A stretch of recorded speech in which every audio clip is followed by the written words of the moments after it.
Alright, hello everyone. Ang lecture natin ngayon under ng Supernatural Psychology. Ang title, maganda to The Psychology of Eve's Temptation. Babasa ako ng passage from Genesis chapter 3 verses 1 to 7, and then from here kukuha tayo ng mga psychological insights na pwede nating matutunan at i-apply in our everyday life. Okay? So basahin natin. Now the serpent was more crafty than any other beast of the field that the Lord God had made. Alam naman natin yan, yung serpent sa Garden of Eden, later we discuss. He said to the woman, yung serpent, "Did God actually say, 'You shall not eat of any tree in the garden'?" Sumagot naman yung babae. And the woman said to the serpent, "We may eat of the fruit of the trees in the garden. But God said, 'You shall not eat of the fruit of the tree that is in the midst of the garden, neither shall you touch it.' Bakit daw? Mamamatay ka if you do." Verse 4, sumagot naman yung serpent. The serpent said to the woman, "You will not surely die. For God knows that when you eat of it, your eyes will be opened, and you will be like God." Ulitin ko yan. You will be like God. I-emphasize ko mamaya yan, knowing good and evil. Verse 6, so when the woman saw that the tree was good for food, and that it was a delight to the eyes, and that the tree was to be desired to make one wise. Ano ginawa niya? She took of its fruit and ate, and she also gave some to her husband who was with her, and he ate. Kinain din ni Adan. Then the eyes of both were opened, and they knew that they were naked. And they sewed fig leaves together and made themselves loincloths. So before I dig deeper into this passage at pag-usapan yung mga psychological insights, linawin lang natin yung serpent in this passage. Kasi paulit-ulit na tong tinatanong ng mga nagbabasa ng Genesis, sino ba yung serpent na yan? First things first, the serpent in the book of Genesis is a spiritual being who hates God. Alam nyo naman, if you read the Bible, si God, maraming kaaway na spiritual beings. Kasama na dyan yung mga fallen angels na nagrebelde against God. So according to commentaries, it's possible na yung serpent in this passage, actually not possible, surely the serpent in this passage is one of those spiritual beings who hates God.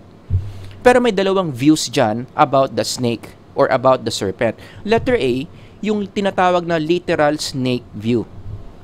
Yung ahas dyan sa Genesis, totoong ahas yan, pero marami nakataas ang kilay. Kung ahas yan, bakit yan nagsasalita at nakikipag-usap doon sa babae? Well, ang supernatural explanation yan is, it could be na itong serpent na to na possess physically ng isang spiritual being who is against God. So, tinake over niya yung snake, kaya nakipagsalita yung snake. Or, another view, yung letter B, ito yung mas sikat among scholars, no? Ito yung tinatawag na enemy spiritual being view, wherein ang sinasabi dito, hindi naman talaga literal snake yan. If you retranslate, you trace the original meaning of the serpent, hindi naman talaga ahas pala ang ibig sabihin ng serpent in this passage. Nagkaroon lang ng translation error na lumabas at the end na ahas yung kausap ni Eva, pero sa totoo lang, i-backtrack mo, the original meaning was the enemy of God. So, kung i-repicture mo yung book of Genesis under letter B, hindi ahas yung kausap ni Eve. Hindi literal na ahas, rather, it is a spiritual being who hates God na may hidden agenda to destroy human beings. Anong itsura nung na yun? Kung hindi ahas yan, hindi yan yung mahaba, hindi yan yung may pattern yung balat, anong itsura ng spiritual being na yon? Ang sagot, hindi ko rin alam. Alam nyo bakit? Wala naman ako dun sa Garden of Eden nung nangyari yan. Basta ang klaro lang is, spiritual being yan, in whatever form, hindi siya literal snake. Pero sa tingin ko, kung letter A man yan or letter B, hindi naman masyadong mahalaga yan. Bottom line, merong spiritual enemy that wants to destroy the human psyche. And it's real. Hindi lang to gawa-gawa. Hindi lang ito fantasy. Even Jesus in the New Testament confirmed the reality of the enemy. 'Di ba sabi niya, pinangalanan pa nga ni Kristo, "You belong to your father who? The devil. and you want to carry out your father's desires. He was what? A murderer. I just want to highlight that word. Murderer from the beginning. Ang nature ng demonyo, pumatay, especially sino? Yung nasa number 1 sa listahan niya, sinong gusto niyang patayin? Human beings who are created in the image of God. Kaya yun yung agenda nung serpent dito / spiritual being dito in talking to Eve. Ang intention niya, masira ang mga tao here in the Garden of Eden. Nagigets ninyo? So na plancha na natin yung issue ng serpent na yan. It does not really matter if it's A or B. Bottom line, it is the enemy that God has. One of God's enemies yung nandoon. Alright? So 5 insights that we can learn from this passage. Punta tayo dun sa verse 1. Now the serpent was more crafty than any other beast of the field that the Lord God had made. He said to the woman, did God actually say, you shall not eat of any tree in the garden? Pwede nating i-connect dito yung konsepto ng intelligence. In psychology, what is intelligence? Your ability to answer or your ability to ask and answer questions. So based on this passage, verse 1, pwede mo nang masabi that intelligence is present in creation. And that includes the serpent. After all, yung mga nagrebelde sa Diyos, si Lord din naman yung gumawa sa kanila. Now, don't get me wrong. Hindi ko sinasabing si Lord din na gumawa ng evil. Sa ibang lecture natin pag-uusapan yan. But even the enemies of God, once upon a time, were created by God. They were given free will and they have chosen the wrong choice to rebel against God. Again, sa ibang lecture yan. Pero focus tayo dito sa word na crafty in verse 1. Now the serpent was more, everybody read, crafty. Anong ibig sabihin ng crafty? Matalino. Another word for this, shrewd. Another word is sly. I checked the dictionary. Na ang ibig sabihin, matalino, magaling, mag-isip. So yung serpent dito is an intelligent being. May intelligence na in the Garden of Eden. In fact, kung basahin mo pa yung verse 1, ang sabi pa dito, now the serpent was more crafty than any other beast. Sinong matalino? Yung serpent, may intelligence. Pati na rin yung mga beasts of the field. Kasi yung serpent, more crafty. So matalino. Anong mas mababa sa more crafty? Di crafty. Ibig sabihin, yung mga beings na hindi yung serpent, yung mga hayop, or kung siguro may iba pang mga spiritual beings do sa Garden of Eden, matalino din. May intelligence din. Bottom line, ano ang source ng intelligence na nakikita in the Garden of Eden? None other than God, our Creator. O ngayon, ba't ko sinasabi yan? Ano ang principle?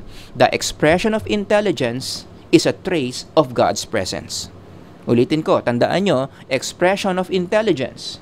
Pag may nakita kang intelligence, ability to ask and answer questions, it is a trace of God's presence. After all, we are created in the image of God. Yung mundo, ginawa ni God out of His power. So, meron tayong trace of intelligence. This is the lower degree of omniscience. Si Lord kasi yung pinakamataas ang level of intelligence, nandoon sa omniscient level, alam niya lahat. But us, being creatures, tayong mga tao, mga hayop, pati na rin yung mga non-living things, more or less, merong trace of that omniscience. Although we are not omniscient, pero meron tayong trace, meron tayong baka sa Tagalog. Meron tayong amoy ng intelligence from our Creator. And that's all over the creation. Punta ka sa outer space, tignan mo how the universe is designed. Bakit yung layo ng Earth from Sun sobrang eksakto to make life possible? Bakit yung mga planeta sa solar system, yung mga orbits nila, yung pag-revolve nila, lahat kalkulado para hindi magbanggaan at hindi tayo madeds dito sa planet Earth? That is an expression of God's intelligence. Baba ka dito sa mundo, i-zoom in mo yung ecosystem natin, it is designed. May intelligence in the ecosystem. Paano nag-i-interact yung halaman, yung hayop, yung mga tao, yung mga microorganisms? How is life possible in all this? It requires intelligence. Imposibleng nagkataon lang that everything is interconnected. That everything is interdependent. merong intelligence in the ecosystem. I-zoom in mo yung katawan mo, pag-aralan mo yung mga different parts ng katawan mo, yung utak mo, yung heart mo, yung lungs mo, paano nag-i-interact yung different systems ng katawan. O, high school biology yan. Digestive system, circulatory system, endocrine system, paano sila nag-i-interact with each other? Para mabuhay tayo everyday ng maayos, may intelligence behind these processes. I-zoom in mo pa, mas maliit pa, sa loob pa ng katawan mo yung DNA. Paano ang DNA punong-puno ng information na nagdidikta sa mga cells natin kung paano gumalaw? Saan nanggaling yung mga information na yan to make life possible?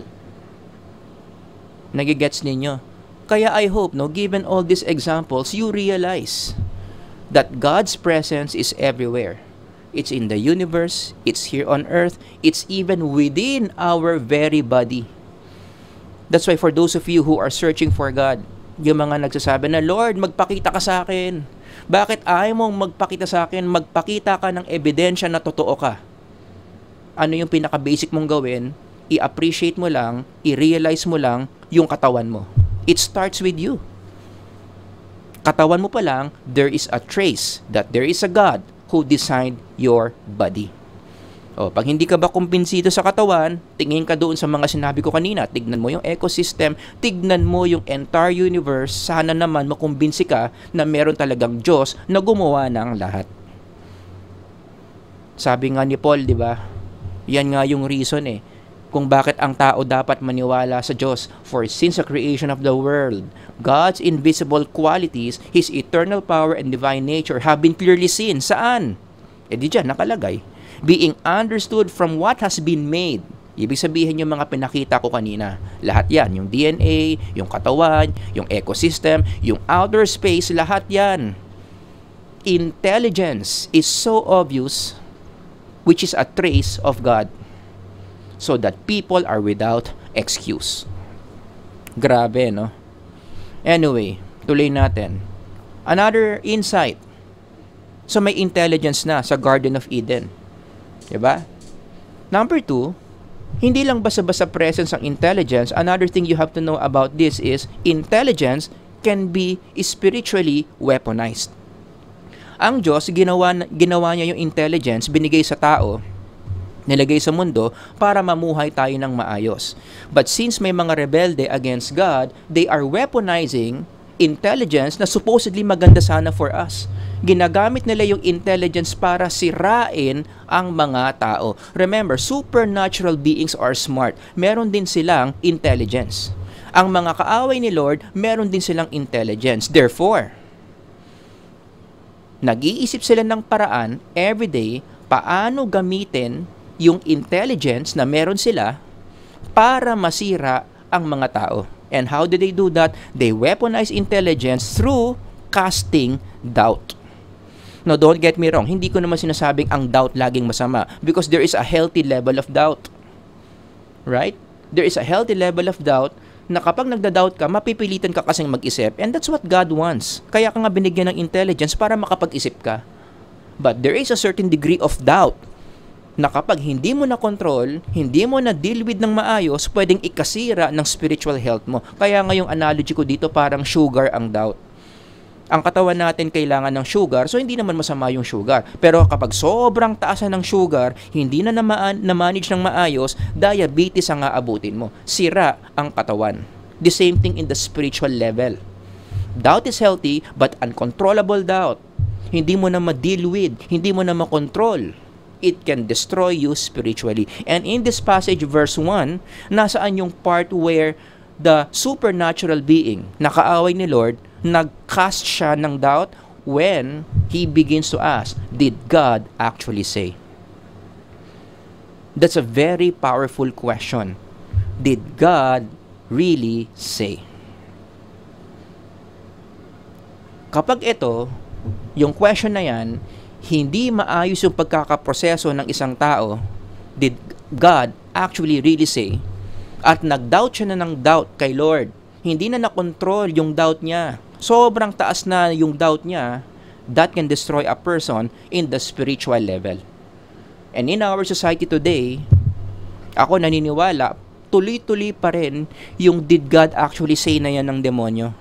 Tuloy-tuloy pa rin yan. Hindi yan huminto sa Garden of Eden. Fast forward in modern society, yung did God really say na yan, ginagamit pa rin yan, for example, in the field of science. Again, don't get me wrong, hindi ko sinasabing masama ang science. Pero pwede mo ring i-weaponize yung science. It is an intellectual weapon to destroy the spiritual health of people. Na ang sasabihin ng science, totoo bang may Diyos? Totoo ba yung paniniwala mo na ikaw ginawa ka in the image of God, that you are fearfully and wonderfully made? Baka naman gawa ka lang ng explosion. Baka naman once upon a time, simple celled organism ka, nag-evolve ka lang na nag-evolve. Dati kang buwaya, ngayon naka-enroll ka na sa isang university. And later on, yan, yung ganyang thinking in science, very materialistic, nag-evolve into atheism. Actually, mas matindi yung atheism eh. Hindi lang did God really say yan, mas matindi pa. Is there really a God? Does that make sense? Yan. So in the modern times, tuloy-tuloy pa rin yung pag-cast ng doubt ng demonyo sa mga tao to destroy us spiritually. Other examples of modern times, did God really say? Number 1, did God really say male and female lang ba dapat sa marriage? Number 2, did God really say you need to go to church? Number 3, did God really say that sex is only for husband and wife? Ano ang goal ng kaaway? Bakit niyo tinatanong yung mga yan? To cast doubt, to destroy us psychologically, to destroy our relationship with God. Kasi the moment na mali ang sagot mo sa mga questions na yan, the devil knows. Yan yung sisira sa connection natin with the Lord. Kasi kapag mali ang sagot mo sa mga yan, ano ang effect? Magkakaroon ng sin, and sin, moral offense against God's law is what separates us from God. And when that happens, separation from God is the best way to destroy spiritual beings like us. And so far, kung i-evaluate ko tong strategy ng kaaway in casting doubt to destroy people, so far so good. The devil is doing a great job. Halimbawa, makakita ka ng mga ganyang news articles, tuwang-tuwa ang mga demonyo dyan, na ang mga tao, sinasabi nila, hindi na masyadong mahalaga yung religion sa kanila. Therefore, dahil hindi na masyadong mahalaga yung religion, kumukonti na rin yung mga nagsisimba. At dahil dyan, bumababa yung spirituality ng mga tao, bumababa yung spiritual health, nagkakaroon ngayon sila ng mga behaviors that affects them spiritually, such as this one. Akala nyo, ito, physical event lang. Actually, you dig deeper, it's also an spiritual event na hindi maganda. May mga negative spiritual outcomes yan when, you experience something like this, teenage pregnancy. Kaya nga, alarma nakalagay dito, alarming trend. Naaalarma ang government sa teenage pregnancy kasi hindi yan magandang experience. And that's exactly what the devil wants to happen. Magkaroon tayo ng mga hindi magagandang experience to destroy us spiritually. And how does he do that? Casting doubt, weaponizing intelligence, did God really say? Kaya ang application dito, ikaw ba nakaka-relate ka? Paminsan-minsan ba pag mag-isa ka, nakakarinig ka ng ganyang tanong, did God really say? Ngayon, hindi naman laging masama kapag narinig mo yung sarili mo, did God really say? It's just that kailangan i-differentiate mo. Sinong nagtatanong ng did God really say? Ikaw o isang supernatural being? Kung ikaw, healthy pa yan kasi ibig sabihin, you are meditating on God's Word. Pinag-iisipan mo yung mga claims of the Bible, which is a good spiritual exercise. Pero meron kasing bulong na did God really say galing sa isang supernatural being, yan yung delikado. Na baka ikapahamak ng spiritual health mo. So you really have to differentiate which one is you, which one is the devil. Insight number 3, alam nyo ba, na-realize ko rin nung binasa ko to, ang fake news pala, hindi pala modern concept yan, sa Garden of Eden palang may fake news na. So for those of you who saan galing ang fake news? Saan ang origin yan? Sa Genesis pa lang may fake news na. Now the serpent was more crafty than any other beast of the field that the Lord God had made. He said to the woman, listen to this, did God actually say, you shall not eat of any tree in the garden? Ano yung kiniklaim ng demonyo dito?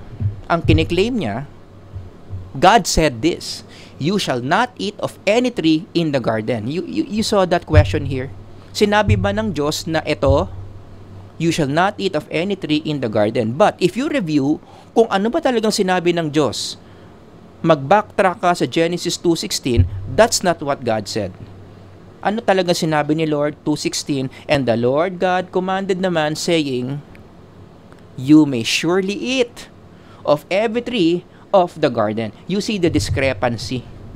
Sabi ng demonyo, wala kang pwedeng kainin. Ang sabi ni Lord, lahat pwede mong kainin except one. Does that make sense? Oh, may isa pa na fake. So ito fake news. Another fake news is yung kiniklaim ng demonyo, you will not surely die. Hindi totoo na kapag kinain mo, mamamatay ka. Pero ano talaga ang sinabi ng Diyos about that? Backtrack, Genesis 2:17, but the tree of the knowledge of good and evil you shall not eat, for in the day that you eat of it, you will surely die. Isa na namang example ng fake news in the Garden of Eden. And you know, just like in my previous insight, ako naniniwala na hindi lang huminto yan sa Garden of Eden, hanggang ngayon, ginagamit pa rin ng kaaway yung spiritual fake news that destroys human beings. Hanggang ngayon meron yan. Like what? Ano yung mga examples ng spiritual fake news na hanggang ngayon meron pa rin at maraming tao ang naniniwala kaya nasisira sila spiritually? The following. Ito yung short list ko. Number 1, loving yourself is the greatest love of all. Ginawa pang ang kanta yan. Pigilan nyo ako, baka kantahin ko yan. Pero if you compare this idea to God's Word, mali yan. Loving yourself is not the greatest love of all. Loving God is the greatest love of all. Number 2, lahat ng klase ng love, tama. Nako, akala ng maraming tao, okay na okay to. Diba? Parang, anong mali sa statement na yan? Basta nagmamahalan kayo, sino sila para ihinto kayo? Ituloy nyo lang, ipakita nyo ang pagmamahalan ninyo. But to tell you, hindi lahat ng klase ng pagmamahal tama. Merong pagmamahalan na mali, dapat ihinto, dapat i-correct. Sa ibang lecture yan. Number 3, basta masaya ka, gawin mo lang. Dapat ang pinaka-basis mo for your behaviors, anong magpapasaya sa'yo. Iwasan mo yung magpapalungkot sa'yo. You just do the things that makes you happy. Just follow what your heart says. Nakataas na naman yung kilay ninyo. Anong mali dyan? Sa ibang lecture yan. Pero at this point, sinasabi ko sa inyo, lason yan sa espiritu natin. Marami nang namatay by believing this and applying this in their life. At syempre, yung paborito ko, number 4, isa itong matinding lason sa kaluluwa, money is the name of the game. Yan ang battle cry. Yan ang tawag doon? Linyahan ng materialistic society that we are in. Lahat tungkol sa pera. Hindi naman masama ang pera. Kumita ka dapat ng kumita ng pera para maging maayos ang buhay mo. Kaya naalala ko yung sinabi ni Solomon there is a way that seems right to a man, but in the end, it's the way of death. Ito yun. Mga spiritual fake news. Things that we think it's true, walang mali, okay lang yan, pero sa totoo lang, nakakamatay. Yan yun. Nako, special mention to number 4. Kaya nagkaroon ng asterisk yung number 4 if you notice. Kasi yan talaga yung usong-uso in our culture today. Materialism. Paalala ko lang ng mabilis, ang materialism, pera-pera ka lang, nagmumukhang pera ka na, naniniwala ka na everything should be about money, hindi yan maganda sa mental health. At meron tayong mga studies dyan. Basahin niyo lang tong article na to. It basically shows the negative psychological effects kapag unti-unti nagiging mukhang pera ka na. Insight number 4, punta tayo sa verse 5. For God knows that when you eat of it, your eyes will be opened and you will be like God, knowing good and evil. Insight number 4, ang tao may tendency to play God. Pag-isipan niyo yung offer ng devil dito. Ano yung pang-hook niya, pang-engganyo niya kay Eve para magkasala sa Diyos? Kainin niya yung prutas, ito yung panghila niya. Pag ginawa mo tong pinapagawa ko sa iyo, kainin mo yung prutas, you will be like God. So gamitin niyo yung logic niyo. The fact na ito yung ino-offer ng demonyo, alam ng demonyo na ang tao deep inside may tendency to be like God. May kagustuhan tayo na maging Diyos. Does that make sense? Now you translate it in everyday life. Translate this everyday life. One way that the devil destroys human beings is to teach us, it's to convince us to play God. Ang tawag dyan, in a more psychological term, the God complex. This is our tendency to imitate the attributes of God. Meron tayong tendency, kagustuhan, na gumawa ng mga bagay as if Diyos tayo. Anong tawag doon? God complex. And you know, itong paggising sa God complex, hindi lang yan huminto sa Garden of Eden. Hindi lang yan huminto kay Eva.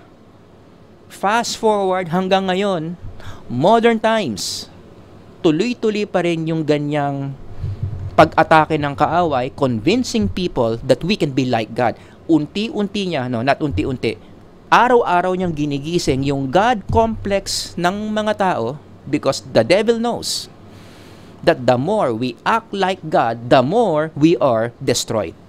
Bigyan ko muna kayo ng mga examples of God complex that up until today, naaamoy natin na, God complex ito.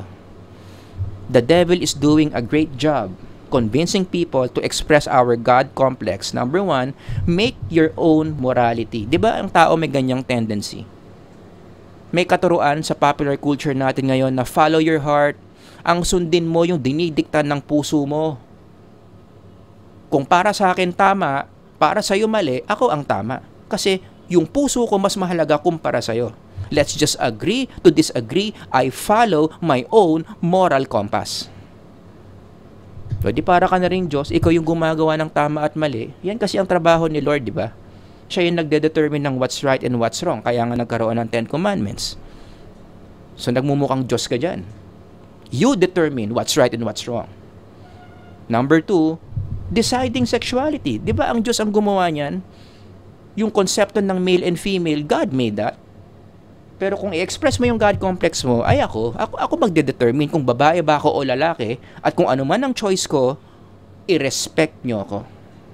Number 3, our ability to create life. Kaya walang tigil ang mga scientists ngayon na mag-research kung paano gumawa ng buhay na hindi nagsasex. Kasi yung sex gawa rin ni Lord yan di ba? Pero paano ba gumawa ng buhay? Paano tayo makagawa ng buhay in the laboratory? Kaya kaliwat kanan ang experiments dyan, kaliwat kanan ang cloning research dyan. So that one day we can proudly say that we don't need God to create a human being. We can create human beings in our own image, just like how God did it. Kaya hot na hot ang cloning research ngayon. Very active yan. Number 4, ang tao may tendency to know everything. Hindi na natin kailangan tanungin si Lord. Hindi na natin kailangan basahin yung Bible to know things. Kasi punta ka lang sa internet, nandyan na lahat. Tanungin mo lang si ChatGPT, lahat ng itanong mo, may sagot siya. So this is our attempt to be omniscient.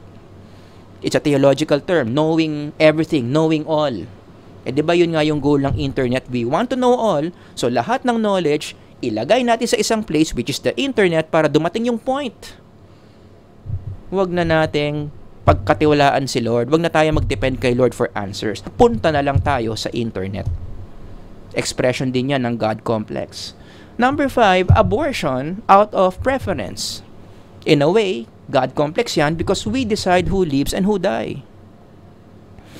Trip ko ba itong buhayin? O di sige, buhayin ko. Ito parang ayoko, parang di pa ako ready, parang kulang yata resources ko, tsaka parang hindi ko trip. Wala. Deads yan. Number 6, phantom independence. That's another expression of God complex. Yung meron tayong ilusyon na we don't need God anymore in any part of our life. Especially explaining how life started. Usong-uso yan in the field of science. Marami mga hardcore scientists out there, yan yung pinopropose na model. Alam nyo, tigilan nyo na yung paniniwala nyo that God created you in His image, in His likeness. Kasi ang origin natin is just a random explosion somewhere in the universe, and then from there, boom, nandito na tayo. Don't include God in explaining our history. Yan yung paniniwala ni Lawrence Krauss, popular atheist, popular scientist. Palakihin natin. Oops, sorry. Na-close natin to. Anong sabi ni Lawrence Krauss? Let me read. Ang sabi niya, palakihin ko, ang liit kasi, the universe is the way it is. Whether we like it or not, the existence or non-existence of a creator is independent of our desires. A world without God or purpose may seem harsh or pointless, but, basahin nyo to, but, that alone doesn't require God to actually exist. Usong-uso yan sa field of science today. Kaya marami mga scientists, hindi naman lahat, pero marami, atheist. And teaching their students also to become atheist. Another expression of God complex, our endless search for immortality. Kasi 'di ba, immortality isa ring attribute ng Diyos yan. Immortal siya, hindi siya namamatay. Outside siya ng time. Gusto din natin maging immortal. So we do our best, yan, to modify and modify and modify and modify our bodies para maging looking young tayo. This is our way of fighting aging. Gusto ko 100 years old na ako, pero yung katawan ko pang 15 years old. Kaya, usong-uso yung cosmetic surgeries. It's an expression. It could be an expression of a God complex. And in fact, I checked the statistics. Nako, patindi ng patindi ang desire ng mga tao to be immortal via these cosmetic surgeries. Nandyan pa yung cryonics. Alam niyo naman siguro yung cryonics. Ipapa-freeze mo yung katawan mo kapag namatay ka so that one day, kapag ang tao na-solve na ang death, pwedeng i-revive yung katawan mo at mabubuhay ka ulit. Sounds familiar? Nabuhay ng muli? Si Jesus yun sa resurrection. So parang ang tao gusto rin ng ganong senaryo. Mamamatay at mabubuhay parang si Jesus. That's a God complex via cryonics. In fact, meron ng mga facilities ngayon. Ito naman ang goal. Kukunin namin yung memory mo, i-upload namin sa cloud so that in the future, pag nakagawa na kami ng katawan ng tao in the laboratory, ilalagay namin yung na-upload sa cloud na memory, ilalagay namin doon sa katawang synthetic na ginawa namin, magiging ikaw yun. All these examples are expressions of God complex. Kaya kayo mag-reflect kayo, for those of you listening, in what ways are you playing God? Mabuti ba? Mabuti ba sa spiritual health natin to play God? Yan yung next insight natin. Pero ituloy natin yung story, no? Ano nangyari? Verse 6. So when the woman saw that the tree was good for food, and that it was a delight to the eyes, and that the tree was to be desired to make one wise, she took of its fruit and ate, and she also gave some to her husband who was with her, and he ate. Yan yung ending. Nagtagumpay yung kaaway sa paggising ng God complex ng mga tao in the Garden of Eden. And again, ano ang point ko? Up until today, tuloy-tuloy pa rin yung pag-tempt sa atin to express our God complex. That leads us to insight number 5. Playing God destroys the psyche. Kaya naman pala yun yung inoffer ng kaaway ng demonyo sa tao. Gisingin mo, i-express mo yung God complex mo because the devil knows masama yan para sa atin. Anong naging epekto kay Eve or even kahit kay Adam when they disobeyed God? Kasi sinunod nila yung God complex nila. Verse 7, then the eyes of both were opened, and they knew that they were naked, and they sewed fig leaves together and made themselves loincloths. Hindi naging maganda ang effect, nagkaroon na sila ng shame. Kaya nga nila tinakpan yung mga sarili nila. Gumawa sila ng loincloth kasi doon nag-emerge yung emotion of shame. At kung ikukumpara mo yan sa chapter 2 verse 25, it was not supposed to be like that. Sabi kasi doon, and the man and his wife were both naked and were not ashamed. Meron silang perfect trust, perfect appreciation for each other. Kasi this is before the fall. So yung psyche ng tao dito, 100% ang mental health. Walang pagdududa, walang mali siya.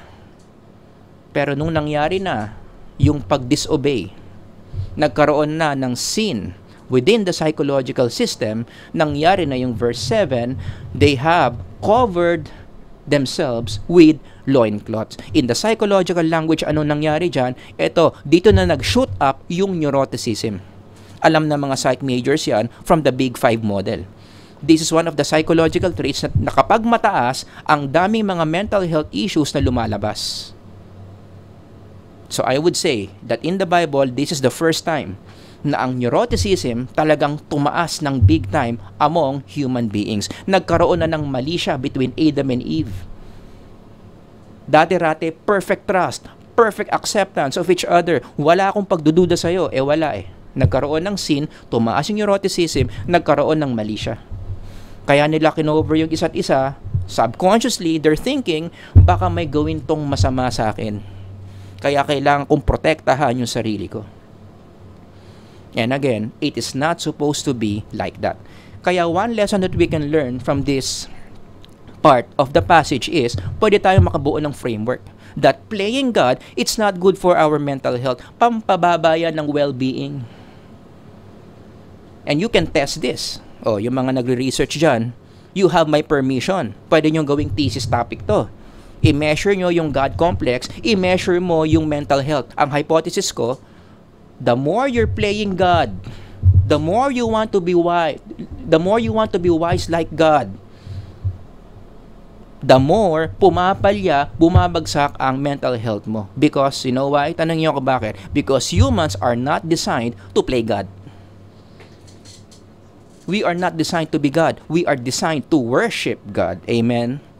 Kaya napanood ko yung Bruce Almighty, naalala ko, this is a good example. Si Bruce, yun yung prayer niya.